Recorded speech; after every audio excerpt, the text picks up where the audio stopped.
everybody, and welcome to Masters of Real Estate. Today, I'm going to talk about one of the hardest things that I've personally ever had to deal with as an entrepreneur, which is having the right work-life balance and enjoying your time with your family and not focusing so much on money, building your business and, driving forward and continuing to push all the time. It's super important to take that step back. And I, for one, am one that has had a major problem with that in the past. And it's been really difficult for me to get out of that work zone. In the beginning of an entrepreneur's journey, you obviously are working 14-hour days, putting in hard work. Every time you have a major problem to deal with, you got to push forward. And so it's easy to step into that consistent grind and that habit of not taking that time for yourself, not being able to live in the moment with your family. How do you go 100 miles an hour all day long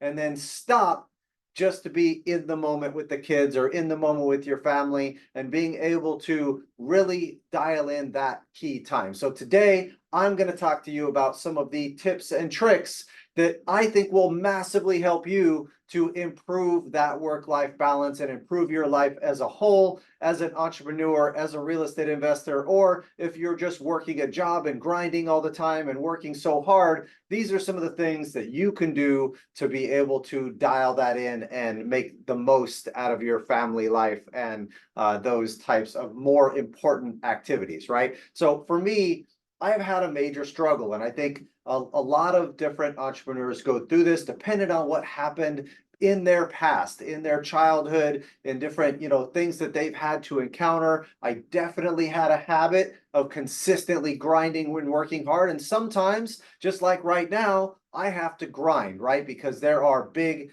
issues to deal with, deadlines to adhere to, but still being able to have that separation mentally, even when you're grinding, is of the utmost importance. And so for me, I had to go back and look, or what are the things psychologically that were affecting me to not allow me to relax, to live in the moment with the kids, right? I'd sit there watching TV while my wife was watching TV or something, and I can't just sit down. I'm going back and forth like this, going, I got to do something. I got to, meditate, or I got to read, or I got to get better. I got to go focus on this. And I have this constant drive, but I think giving myself the permission to say, hey, take that break. Either way, take the break and take that step back is really, really important, especially for entrepreneurs that take that time for themselves. I had other things that occurred to me. My father died when I was younger, when I was 26 years old, and felt like I had to step into the role of the leader of the family and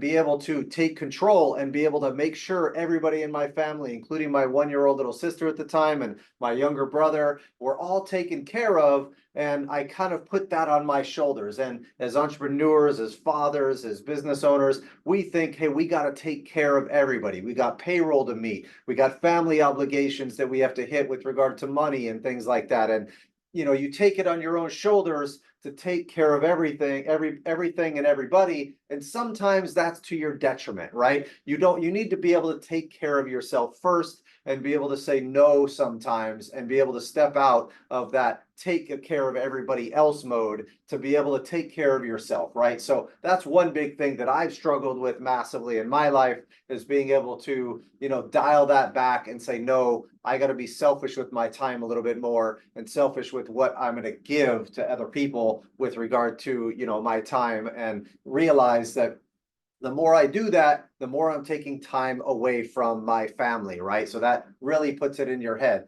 And stop being reactive, be proactive with your time instead of reactive. Don't just react right to a problem.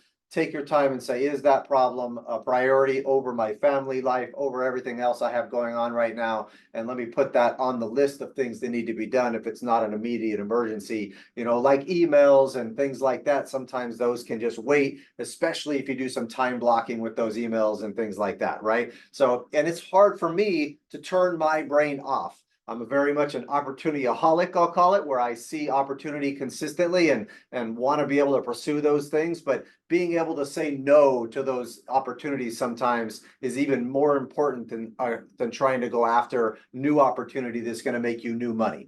Okay, so you can understand where you have to look at yourself psychologically first to be able to understand the underlying reasons why you are the way you are, because there's other people that have been able to achieve great things without necessarily having that ridiculous drive nonstop of constant work, where they've been able to dial it in and find ways of having your team and other people help you to be able to achieve what your goals are. So definitely important from that aspect. And here's some specific things that I think are key to doing that. So mindset is one, right? In addition to some of the things that you can improve your mindset on, is going over your daily affirmations. This is the way you want to live your life. Figuring out how to live in the moment. You know, your kids are talking to you. Don't be distracted about everything else. Focus on what they're saying. You actually will get 10 times more enjoyment out of that versus, you know, thinking about all the other things you have going on in your life.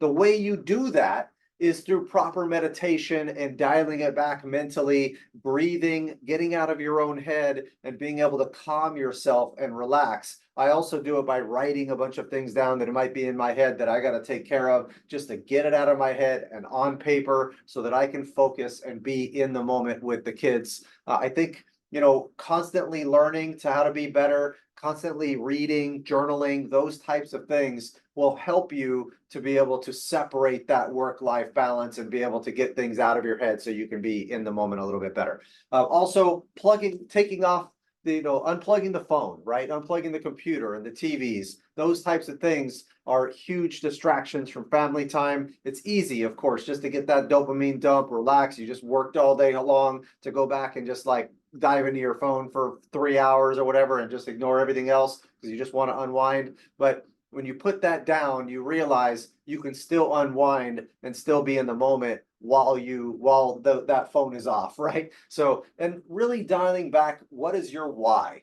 What is the reason why you want to spend time with your kids and with your family and your wife or husband or significant other? You know, understanding, hey, if I grind too long, I'm going to miss my kids' childhood and upbringing, and I'm going to be 80 regretting the fact that I didn't actually do what I should have done and focused on living in the moment and developing those detailed bonds. That is the main driver to get you to do the things that you know you should be doing in your own life with your family. Okay. So, and realize, hey, your life is not your business. What would you do if your business was gone? You can do those things now as long as you structure your business correctly. So the next big thing that I think is super important is, in order to do all of that and be able to actually focus on the kids and focus on the family, is dialing in your health. If you don't feel good, if you don't have the energy to handle the stresses of work along with the stresses of family life, trust me, I'm at work all day. It can be chaos sometimes, and then come into the kids and it's nonstop more chaos, right? Just getting beat up, consistently yelling and screaming from the kids and fighting between the kids and, got to get dinner and all the other things that go on. It can be chaos. And without the right health, it's very hard to be able to have that energy to be able to deal with those things. So that means lifting weights consistently, dialing in your micronutrients inside your food, having proper water intake, dealing with and understanding the environment that you live in and the toxins in the air and the environment around you, doing proper blood testing and focusing on your macros and, the amount of carbs and the amount of fat and the amount of protein you're eating and when you're eating it throughout the day, because it gives you different energy levels at different times of the day. Walking consistently, limiting your actual processed foods and eating organic. All of these different things will really massively dial in your health and also show your family the same thing, that if you're doing it, then they will follow in your footsteps and be a leader for your family on the health side, because not only is it beneficial for you, but your kids and your family will love it as well long term and be much happier, well-adjusted human beings if they are dialing in their health. So one of the other big things that I think is super important when you're trying to dial in your work-family balance is understanding how your business is structured and making changes in your business if you're doing too much work. I've flipped over 1,000 houses now. I have a ton of capital lent out to flippers in different markets, which is very, very active, right? I am transitioning a lot of my businesses to be more passive now and structured things where I can take a step back and don't have to actively be involved in operations with the right operations managers and things like that. Actually important to understand how are you making your money and how can you structure your business so that you don't have to be the primary operations person handling every problem, handling every issue, and being the self-employed versus the business owner, right? Which that means building your team and trusting your team and being able to empower your team to be able to do that, right? And I have a little trick. I write down everything I hate doing, and then I try to document the processes and train someone else on how to do that as best I can. I'm not perfect at it. I have a lot of ways to go myself, but at the same time, that's one of the best strategies to use to be able to get things off of your plate, very fast. I really like to do time blocking with your different tasks so that you have, set time that you're going to do certain things. Saying no to those new opportunities as well is absolutely key. So the structure of your business and developing passive income streams can be really, really key to your long-term success and how well you can achieve your work-life balance with your family. And then finally is family planning. So really, really important to actually plan ahead. You plan for your business, right? You write down what your goals are with your business, your key performance indicators, all those different things for your business. You really should be treating your family in the same way, saying, hey, what does a successful family life look like in the vision for you and your wife or your husband or significant other and your kids? What does that look like first? Let's write down that picture in everybody's head and make sure everybody's on the same page, of course, right?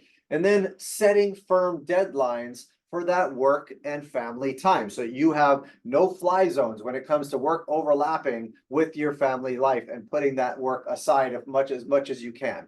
We utilize calendar sharing apps and things like that, but you should be planning ahead for your family outings. If you're going to go to the beach or go on a hike or go camping or do all these different outdoor activities or other things that you want to do, plan ahead, get them on your calendar, because if you're a busy entrepreneur like I am, that is not going to happen the day of if you don't have it on your calendar and it's already there and ready to go or you're planning for it, right? So keep that stuff in your mind and plan ahead. I always love to focus on educating your kids and yourself consistently, going through and planning specific time with each family member. So you would do that with a team member for your business. Why wouldn't you do it for each person in your family to be able to make sure that they are getting the attention they need and you can work on those bonds, right? And build those memories by going on all these outside activities. The memories aren't born by looking at the iPad or the TV or the other things around you.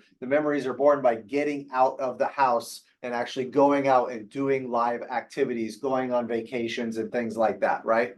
And this also includes your extended family and reaching out to aunts and uncles and cousins and things like that consistently as well to bring those in.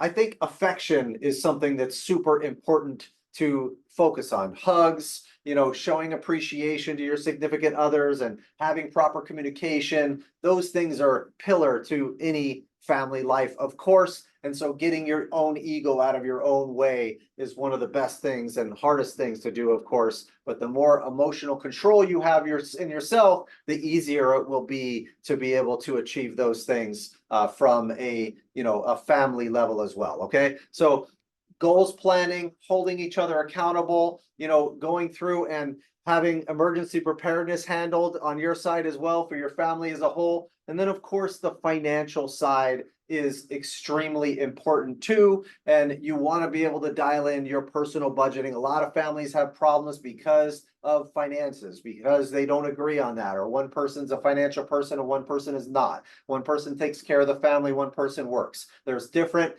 scenarios where people add different value to the relationship. And so understanding, though, the need for the financial piece is key with your personal budgeting, major expense planning is a big one for those cars and those vacations and things like that. Having a savings and investment plan and long-term cash flow planning so that you can get out of the rat race and stop trading your time for money consistently and invest in passive opportunities that can create cash flow for you without you having to do the work. Of course, there's tax and legal structures, there's entity and estate planning and those types of things, and long-term care insurance planning. All of this should be incorporated into your financial plan when you are going out there and trying to solidify your work-family balance and focus on the family, right? So some of the things that you guys can do is first, what is your why? Understand your why behind this whole thing. Start dialing in a couple of these little mindset hacks like meditation and that kind of stuff to be able to dial it in. Focus on your health and your business structure to create passive cash flow, and then dial in your full family plan, and it will get you to an entirely another level when it comes to your business and your happiness long term. So I hope this helped create some value for you. If you guys want to learn more or work with us in any way, my website is MathewOwens.com with one T in Matthew, so MathewOwens. And I look forward to talking with you guys soon. Talk to you soon. Have a good day. Do you want to learn how to create financial freedom in your life through real estate and take your investing business to the next level? If so, you can follow us in one of the following ways. First, you can take one of our free webinars on how to analyze property, how to raise capital for real estate, and how to market and find deals. 3 of the key pillars to becoming a successful real estate investor. Number 2, you can join us on our mailing list where you'll get tips and tricks on real estate investing directly to your inbox. And number 3, you can take our 6-month real estate course that teaches you every aspect of real estate investing you can think of, and more importantly, create financial freedom in your life through real estate investing strategies that I teach. If you want a master's in real estate in 6 months, this course is for you. We're going to go over how to raise money, promissory notes, syndications, fixing and flipping, buy and hold investing, tax and legal structures, self-directed retirement accounts, financial education, how to run a business, how to market and find your deals, and most importantly, how to create that financial freedom in your life so that you can stop trading your time for money and create passive real estate cash flow that you can live off of. If you're interested, go ahead and click on one of the links below, and I look forward to seeing you guys on the other side.